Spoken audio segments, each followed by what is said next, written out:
우리 다 같이 한 마음으로 요한복음 4장 46절의 말씀 같이 합독해 보도록 하겠습니다. 예수님께서 다시 갈릴리 가나에 이르시니 전에 물로 포도주를 만드신 곳이라.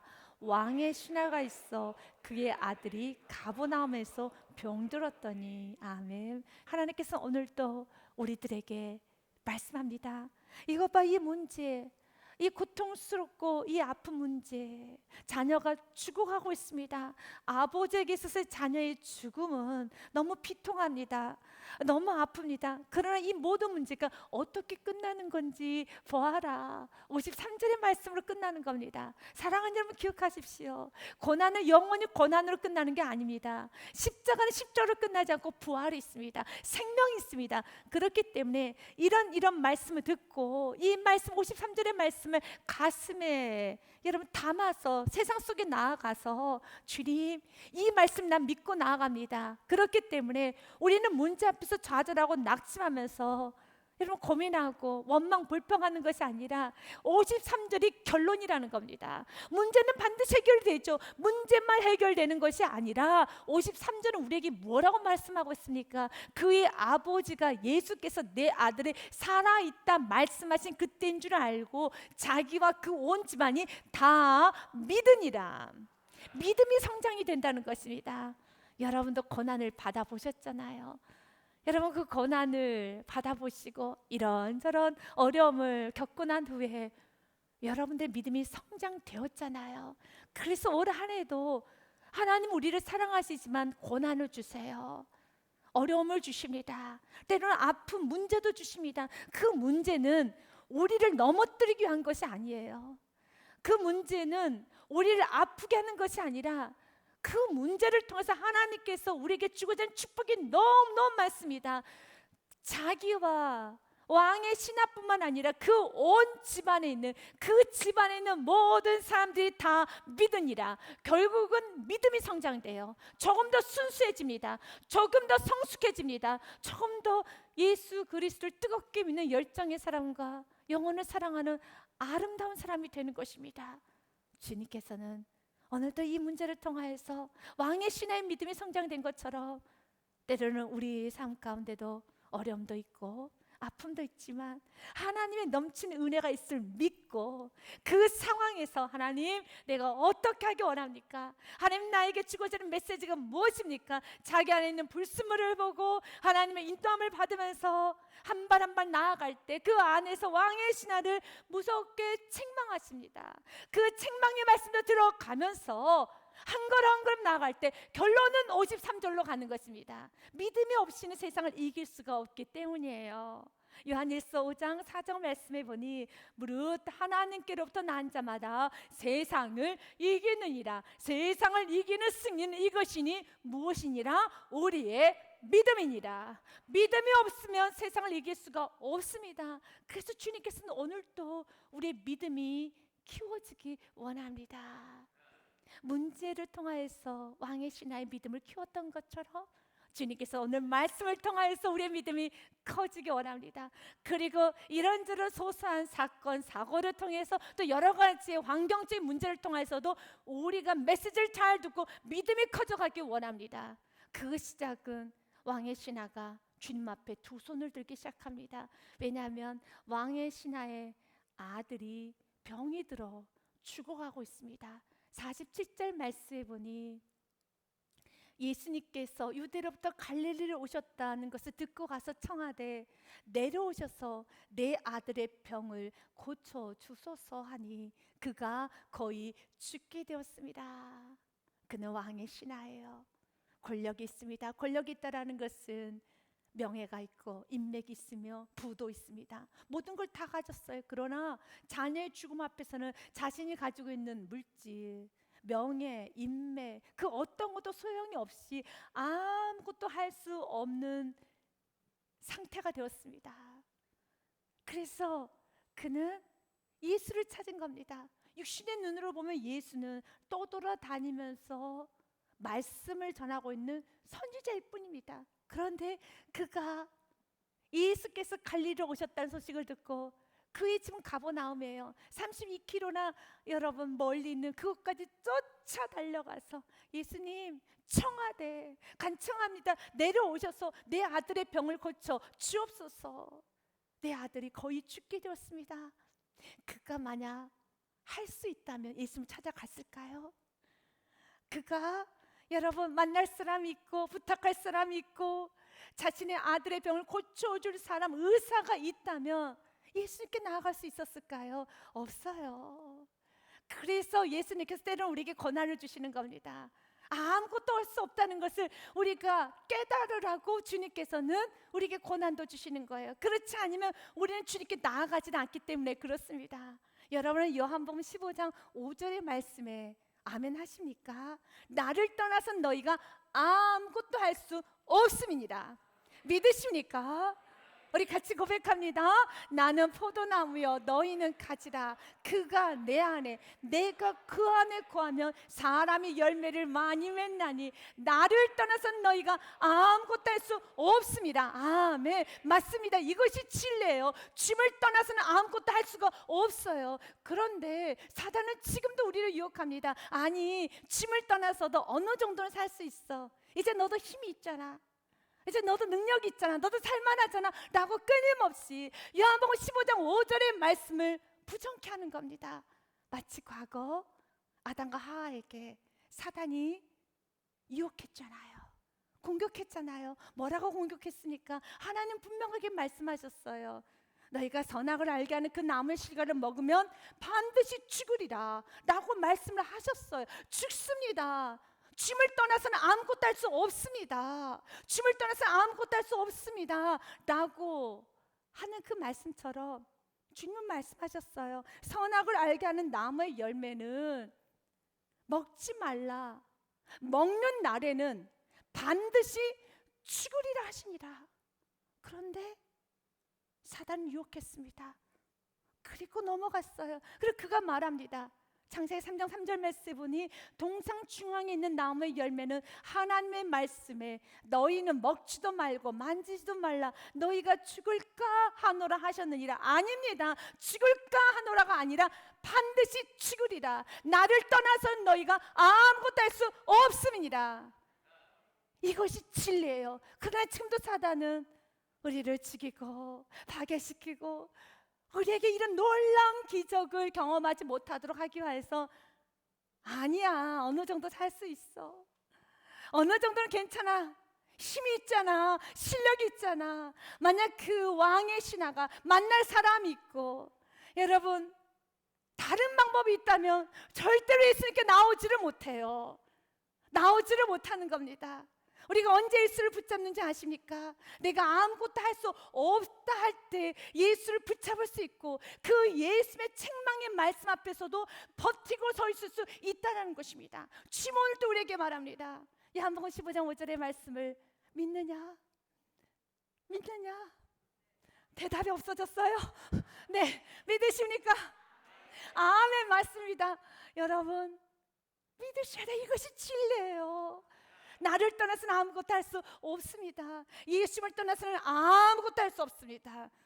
그래서 주님께서는 우리가 이 현실을 빠르게 자각하게 원해요. 주님, 나는 주님을 떠나서는 아무것도 할 수 없사오니 주여 도와주옵소서. 주여 도와주시옵소서. 주님 도와주시옵소서 라고 가장 가난한 심령으로 왕의 신하처럼 예수께 나와 청해야 되는 겁니다. 주님, 내 아들이 죽게 되었습니다. 내 아들이 병이 들었습니다. 그런데 아버지라고 하는 나는 내 아들 살릴 수가 없어요.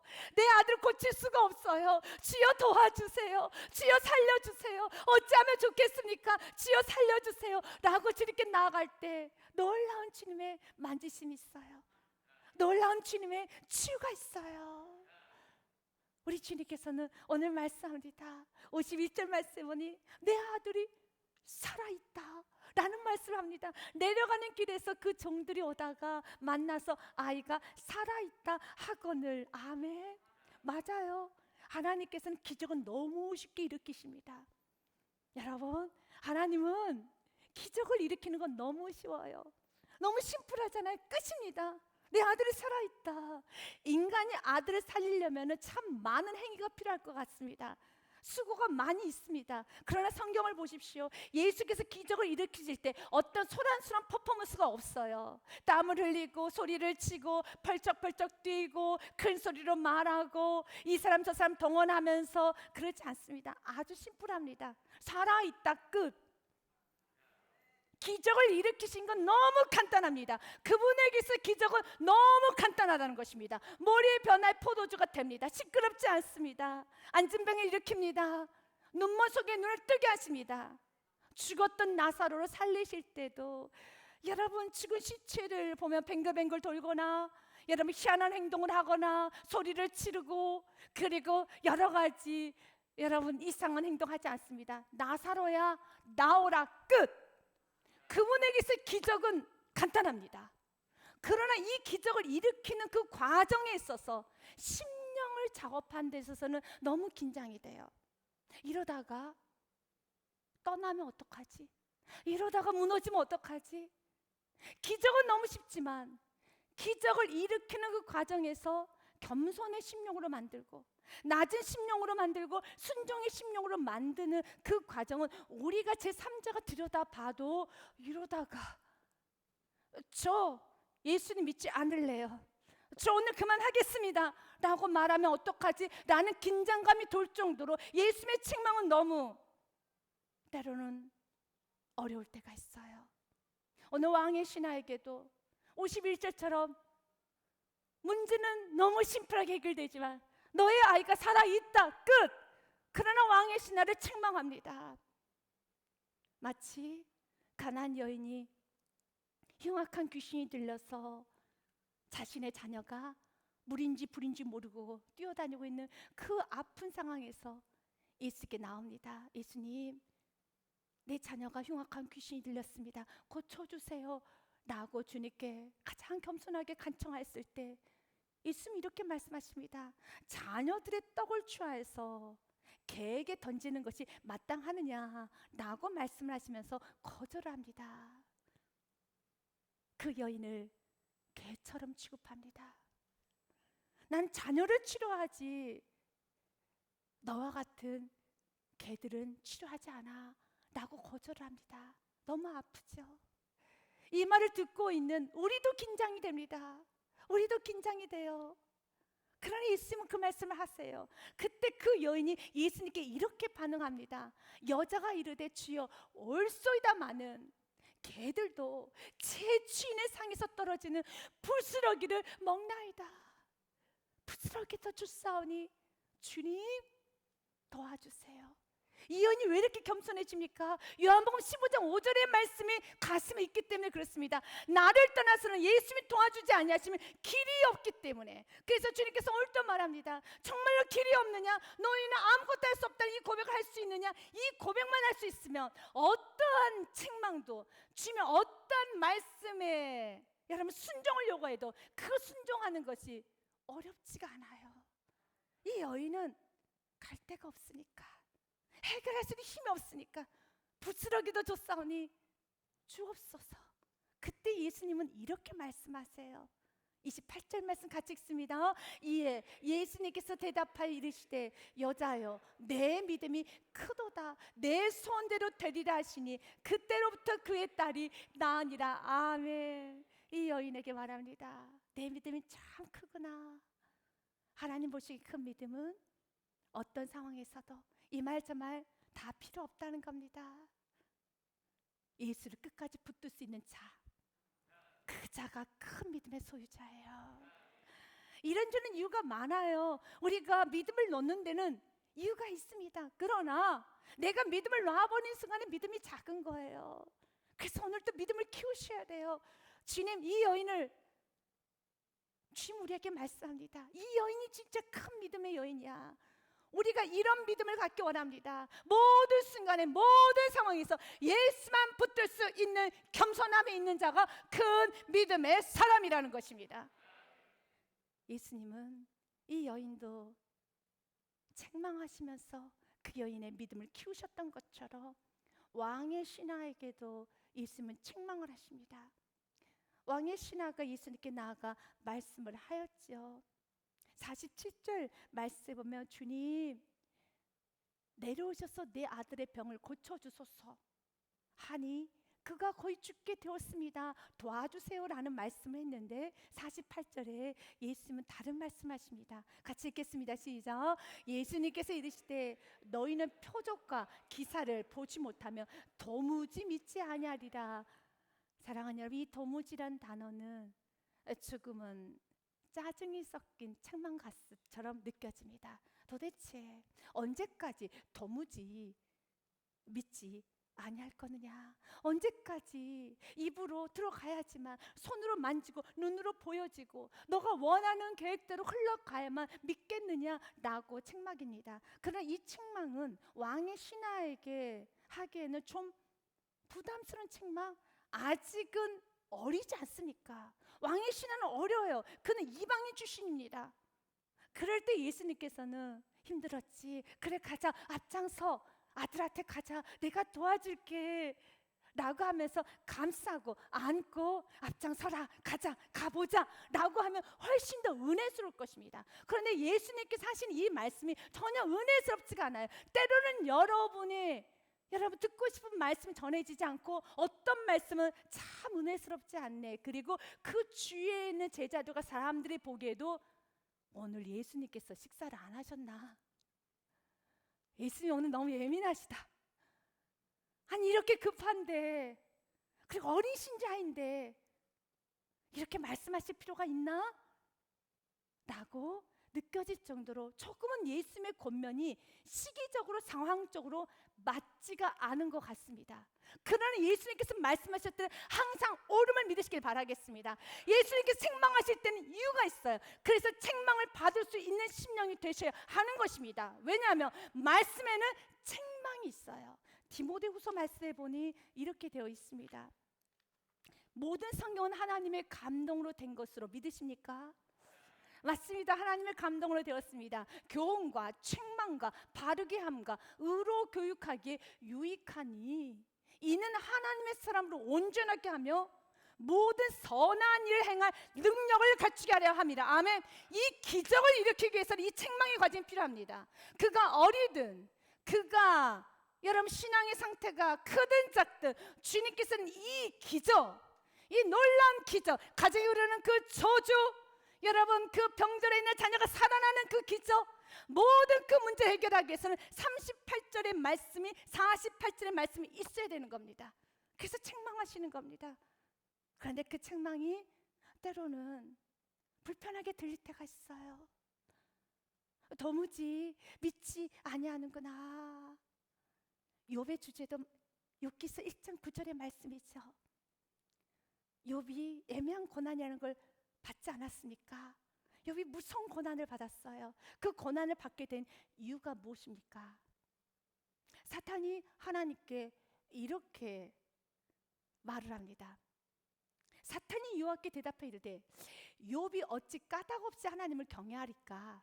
이유 없이 하나님을 섬기겠으니까. 하나님 뭔가 주셨기 때문에, 하나님께서 그래도 무언가를 주셔서 욥이 믿는 것이지, 만약 하나님께서 아무것도 주시지 않고 거둬가시면 저는 분명히 말할 수 있습니다. 하나님 떠납니다. 하나님 배신합니다. 하나님 떠나요. 저 틀림없습니다 라는 말을 해요. 10절과 11절의 말씀까지도 제가 계속 읽겠습니다. 주께서 그와 그의 집과 그의 모든 소유물을 울타리로 두르심 때문이 아닙니까? 주께서 그의 손으로 하는 바를 복되게 하셔서 그의 소유물이 땅에 넘치게 하셨습니다. 이제 한번 하나님께서 주의 손을 펴서 그의 모든 소유물을 치소서. 그리하시면 틀림없이 주를 향하여 욕하지 않겠나이까? 이것은 그리스도를 향한 모독이죠. 그리스도를 향한 모독의 말입니다. 그런데 하나님은 믿었어요. 욥을 믿었습니다. 아니야, 사탄 너 틀렸어. 그는 모든 걸 다 걷어가도 절대 나 떠나지 않아. 근데 사탄은 말합니다. 틀림없습니다. 하나님께서 모든 걸 걷어가시면 그는 주를 향하여 욕하고 떠날 성도들입니다. 틀림없습니다 라는 말을 할 때 하나님은 흔들리지 않고 우리를 향한 믿음이 있었어요. 그래서 고난을 허용하신 겁니다. 그런데 욥은 그 고난을 이겼어요. 수천 수만 번 흔들렸겠죠. 그러나 하나님께서 그를 꼭 붙잡아 주셨고 이겼어요. 그런데 욥이 그 애매한 고난, 그 무서운 고난을 받고 난 후에 욥기 마지막 장 42장입니다. 그 마지막 장에 욥이 이렇게 마무리를 합니다. 내가 죽게 대하여 귀로 듣기만 하였사오나 이제는 눈으로 주님을 배움나이다 라고 하면서 그가 회개를 합니다. 회개를 합니다. 6절 말씀입니다. 그러므로 내가 스스로 거둬들이고 이젠 내가 내 자신을 봅니다. 맞습니다. 하나님, 사탄이 했던 말 하나도 틀리지 않습니다. 내 안에 그런 부분이 있었습니다. 주께서 다 거두시면 틀림없이 떠나는 하나님, 그런 나의 마음이 있었습니다. 그래서 모든 지금까지 내가 했던 모든 말들 다 스스로 거둬들이고 댓글과 제 가운데서 회개만 할 따릅니다. 맞아요. 그래서 주님께서 오늘도 우리에게 책망하는 겁니다. 도무지 믿질 않는구나. 이 표적이 없으면, 내가 손에 잡히고 눈에 보여지지 않으면 믿지를 않는구나. 여전히 내 안에 불순물이 있구나 라고 하면서 말씀을 또 책망하는 겁니다. 이 책망은 너무 귀한 거예요. 회개는 귀한 겁니다. 책망은 너무 귀합니다. 회개를 하게 되면 남는 건 믿음만 남아요. 욥이 그 무서운 고난을 이겼어요. 욥은 이 무서운 고난을 이기고 승리를 하고 내가 이렇게 이겼습니다 라며 공로를 내셨던 것이 아니라 마지막 장은 회개로 끝나요. 주님, 너무 잘못했습니다. 내 안에 너무 불순물이 많습니다. 내 안에 너무 불순물이 많습니다. 그런 나를 여기까지 살게 하시고 그런 나를 여기까지 오게 하신 하나님의 은혜만 남을 뿐입니다. 하나님 감사합니다. 때로는 여러분에게 주었던 그 책망이 다 알지 못할 때도 있을 것입니다. 그러나 여러분은 책망을 받을 수 있는 심령이 되십니까? 그 심령이 되셔야 됩니다. 잠언의 말씀에 보면 그 책망은 우리에게 생명의 길이라고 되어 있어요. 대접 명령은 등불이요 법은 빛이요 훈계의 책망은 곧 생명의 길이라. 아멘. 토미 테니 목사님이 썼던 책 중에 하나님께 굶주린 예배자라는 책이 있어요. 그 책의 내용이 은혜가 됩니다. 여러분들에게 읽어드리도록 하겠습니다. 하나님은 하나님께 굶주린 그의 자녀들을 찾아오신다.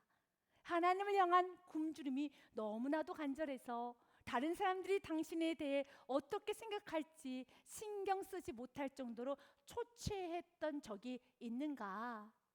하나님을 가장 먼저 배고파라.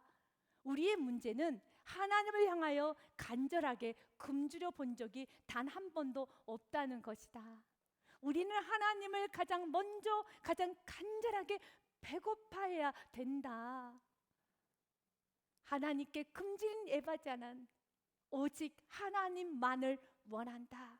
다른 무엇도 그들을 만족시키지 못한다. 맞습니다. 여러분, 하나님께 굶주려 있습니까? 말씀에 굶주려 있습니까? 이 왕의 신하는 갈 데가 없고 자신의 힘으로 아무것도 할 수 없기 때문에 오직 하나님께만 굶주려 있습니다. 책망의 말씀 앞에서도 굶주려 있습니다. 어떤 환경에도 굶주려 있습니다. 그는 원합니다. 예수만을 원합니다. 주여, 나는 예수만을 원합니다. 주님 도와주세요. 주여 도와주옵소서. 그래서 49절과 50절 말씀에 보니 신하가 이르되 주여 내 아이가 죽기 전에 내려오소서. 책망의 말씀 앞에 그는 49절로 갑니다. 주님 도와주세요. 내려와 주옵소서. 그때 예수님 말씀하셔요. 50절 말씀 같이 읽겠습니다. 예수님께서 이르시되 가라, 내 아들이 살아있다 하시니 그 사람이 예수님께서 하신 말씀을 믿고 가더니. 아멘. 여러분, 이 말씀을 믿으십니까? 여러분, 정말 이 말씀이 좋으세요? 주님께서 하시는 말씀 정말 좋으세요? 저는 이 말씀을 묵상할 때 많이 힘들었어요. 많이 힘들었어요. 왜냐하면 그가 원한 건 49절이에요. 주님, 내 아이가 죽기 전에 내려오소서. 같이 가주세요. 그런데 주님 말합니다. 50절의 말씀을 보니 가라, 내 아들이 살아있다. 그때 외치고 싶을 겁니다. 예수님, 내가 보고 왔어요. 내 아들이 지금 죽어가고 있다고요. 살아있는 게 아니라 죽어가고 있어요. 내가 지금 보고 있어요. 그런데 예수님 말합니다. 그냥 가라는 거예요. 살아있다라는 겁니다. 이건 정말 환장할 노릇입니다. 너무 힘이 들어요. 가다가 아이 죽으면 어떡해요? 그러면 나는 도대체 무슨 행동을 한 거야? 내가 지금 무슨 짓을 하고 있는 거야? 그 어떤 것도 없이 가야 되는 거예요. 나는 분명 예수님을 모시고 가야 되는데 그때 가다가 아이가 죽으면 어떡해요? 그래서 지금 책망하신 거예요. 표적을 구하면 안 돼.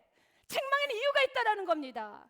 그래서 48절의 말씀에 먼저 책망을 하신 거예요. 그런 주님 말씀합니다. 가라, 살아있다.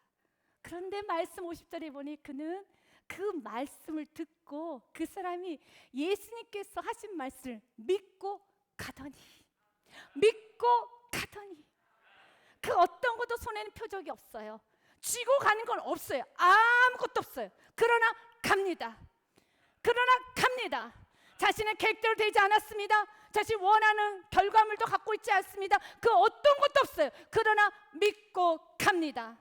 믿고 갔을 때 놀랍게 역사가 이루어지는 거예요.